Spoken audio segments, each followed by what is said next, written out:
Hello everyone and welcome to Vlinko's channel. In today's video, I will show you how to turn off accessibility features in Windows 11. And now let's get started.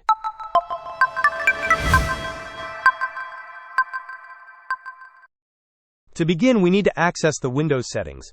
The easiest way to do this is by right-clicking on the Start button and then selecting Settings from the menu that appears. Once the Settings window is open, look for Accessibility on the left-hand side panel. Click on it to open the Accessibility section. Here, you will find a list of various accessibility features that you can customize. Simply navigate to the specific accessibility feature that you wish to disable or adjust. For instance, if you find that your text size is too large, you can reduce it here. Similarly, if you do not want transparency effects enabled, you can easily toggle them off or on according to your preference. Hope this was helpful. Don't forget to like and subscribe if you enjoyed. As always, thanks for watching, and I will see you in the next video.